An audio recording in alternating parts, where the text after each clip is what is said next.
Halo semua, perkenalkan nama saya Intan Purnamasari, saya dari kelompok 5. Di sini saya dan teman-teman saya ingin mempresentasikan tugas kami. Tapi sebelum itu, izinkan kami untuk memperkenalkan diri.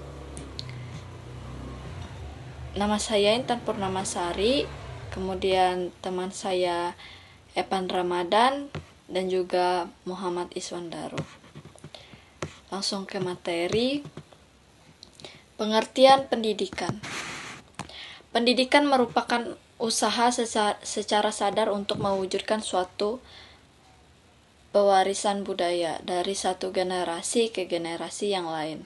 Pendidikan diwujudkan dengan suasana belajar dan proses pembelajaran agar siswa peserta didik secara aktif mengembangkan potensi dirinya untuk memiliki kekuatan spiritual, keagamaan, pengendalian diri, kepribadian, kecerdasan, akhlak mulia, serta keterampilan yang diperlukan dirinya dan masyarakat.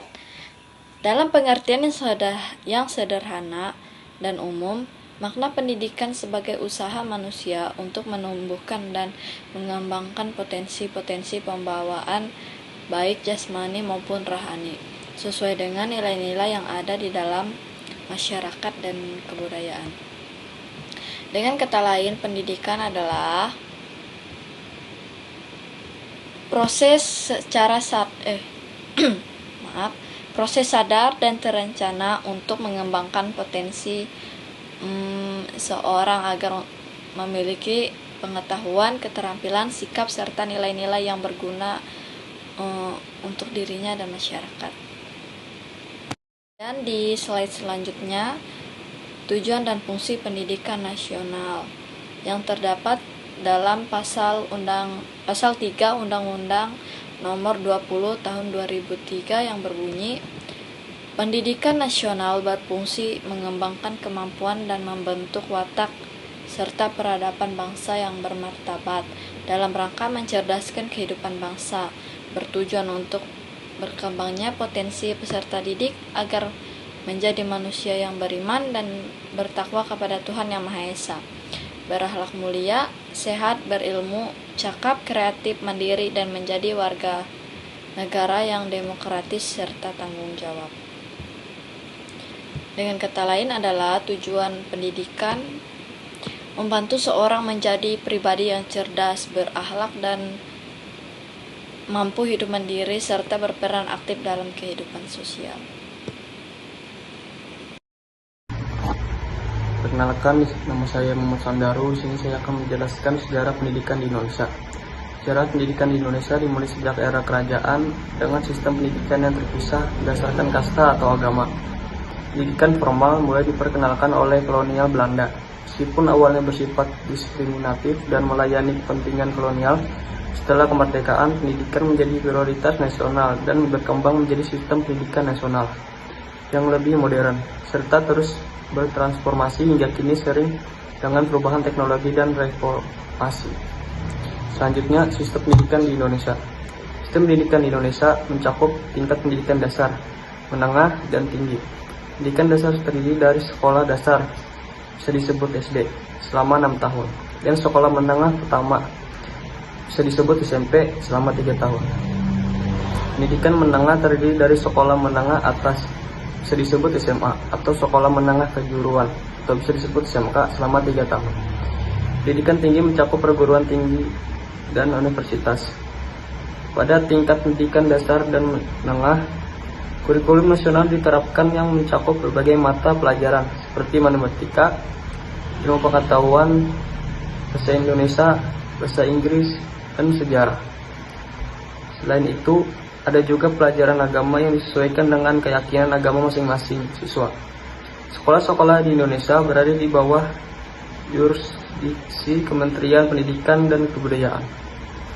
Di tingkat pendidikan tinggi, terdapat perguruan tinggi negeri dan swasta yang menawarkan berbagai program studi dalam berbagai disiplin ilmu. Universitas yang terkemuka biasanya memiliki reputasi yang baik dan menarik mahasiswa dan seluruh Indonesia.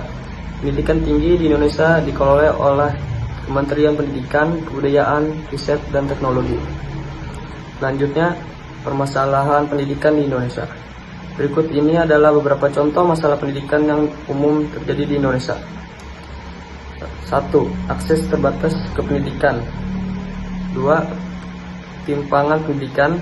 3. Kualitas guru dan tenaga pendidikan. 4. Kurikulum yang tidak relevan. 5. Kualitas fasilitas dan infrastruktur. 6. Kesenjangan digital.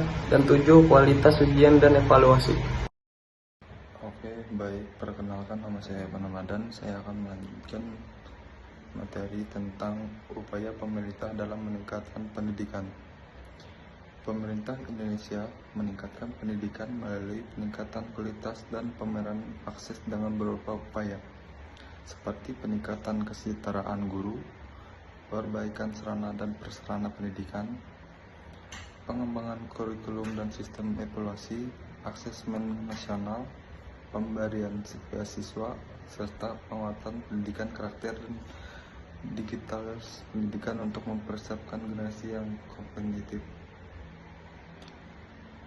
Baik, kesimpulannya, pendidikan di Indonesia memiliki peran yang sangat penting dalam membentuk generasi penerus bangsa.